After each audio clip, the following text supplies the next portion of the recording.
If you're growing mushrooms, there's a moment that every grower experiences. You open up your tub, look inside, and something doesn't quite look right. Maybe there's a strange color. Maybe the surface changed overnight.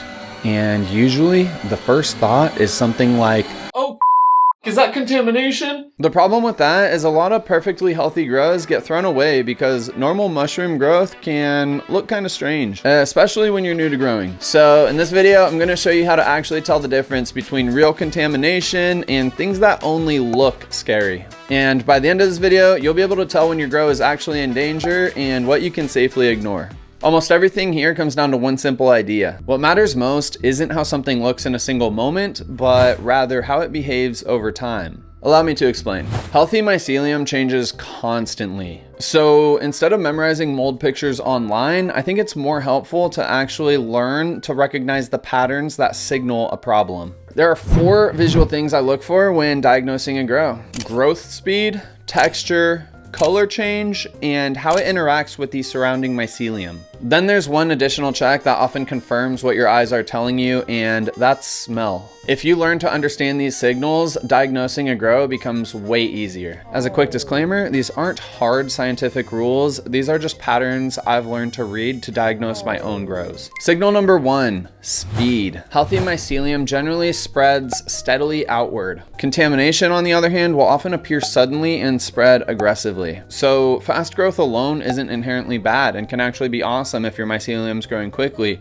However, that kind of unexpected rapid change is what we want to look for. If a new little pocket kind of shows up overnight and it looks like it's growing way faster than everything else, it might be worth paying more attention to that area. Signal number 2 is texture. Healthy mycelium looks connected. It's soft, fibrous, and it kind of like integrates with itself seamlessly. Contamination will often look separate from mycelium. Powdery, dusty, or slimy textures that don't mimic that normal appearance of mycelium. A diagnostic question I like to ask myself here is, does this look like it's part of the mycelium, or does it look like it's almost growing on top of the mycelium? Signal number 3, and maybe the most obvious to new growers, is going to be color change.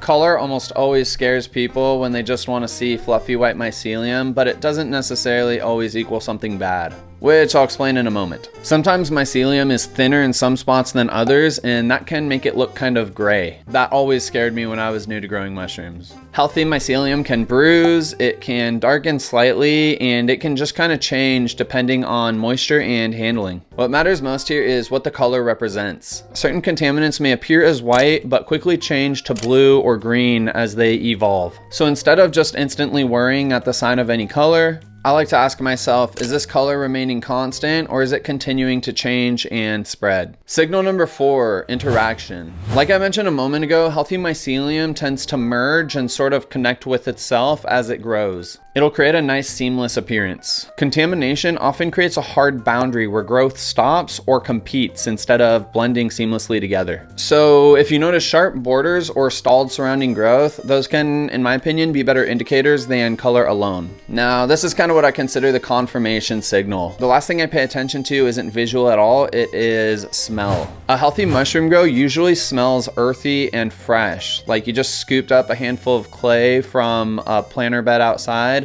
and you take a big whiff of it. It literally just smells earthy. With contamination, weird smells may appear before you even notice any visual changes. Sour, sweet, or rotten odors are the key scents I look for when diagnosing my grow.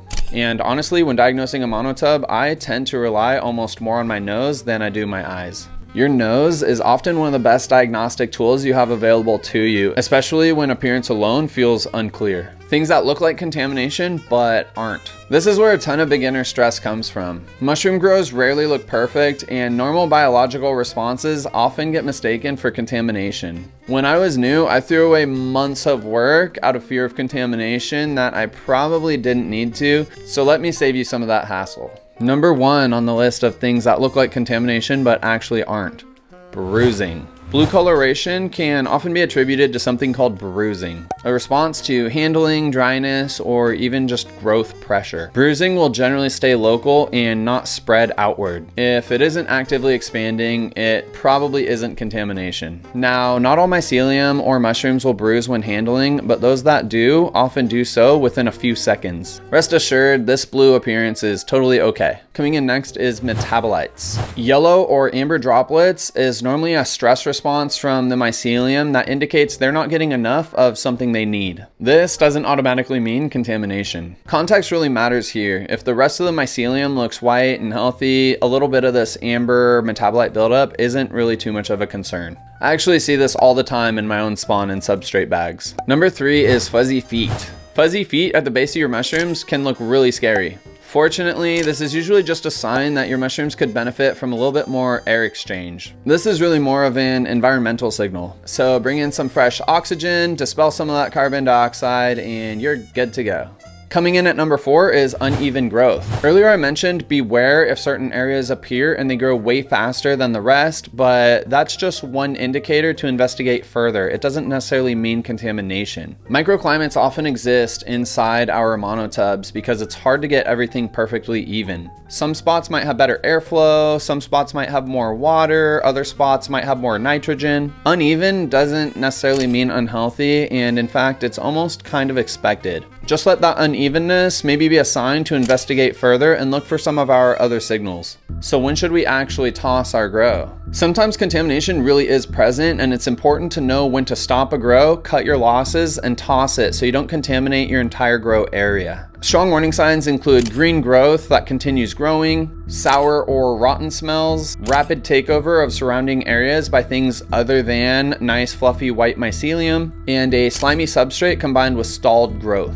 Unfortunately, not every grow will succeed, and knowing when to cut our losses is crucial for learning. Now, why does contamination actually happen? Most contamination actually occurs early in the process, even if it only becomes evident during fruiting. By the time mushrooms are growing, the conditions that allowed contamination to happen often occurred during sterilization or inoculation. Common causes are improperly sterilized grains, uncolonized grain spawn being introduced to fresh air. That was my number 1 mistake early on. Failing to use sterile technique, and while excess moisture won't inherently cause contamination, it creates favorable conditions for contaminants to thrive that will outcompete your mycelium. Allowing your grain spawn to fully colonize and build strength is probably the number 1 thing you can do to prevent contamination. Healthy mycelium can be surprisingly resilient when it gets a strong start. Prevention. To reduce problems moving forward, a lot of this really starts with a clean, repeatable process that you can trust. I link all the supplies I personally use in the description of every video, but what's really important here is building a sterile routine and a repeatable process. Don't open your bags or jars until the grain spawn is fully colonized. Keep your substrate moisture balanced.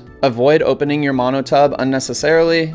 And aim for stable, hands-off conditions instead of conditions that require constant adjustments. A lot of the problems I see in mushroom growing come from overcomplicating things and trying to do too much. Just keep it simple. I know contamination feels intimidating at first, but it actually becomes way more simple when you understand what signals to look for. Once your sterile technique gets reasonably consistent, you're gonna find yourself dealing with contamination way less often. Honestly, I think I've only had 1 grow get contaminated over the last year, and that was because I literally forgot to wipe the injection port with alcohol before I stuck a syringe in there. I just wasn't paying close enough attention to what I was doing. Learning to observe patterns and carefully monitor change is one of the best things you can do towards becoming a confident grower. And that's exactly what I'm watching for as this monotub continues to develop. That's it for today. Thanks for watching and happy growing.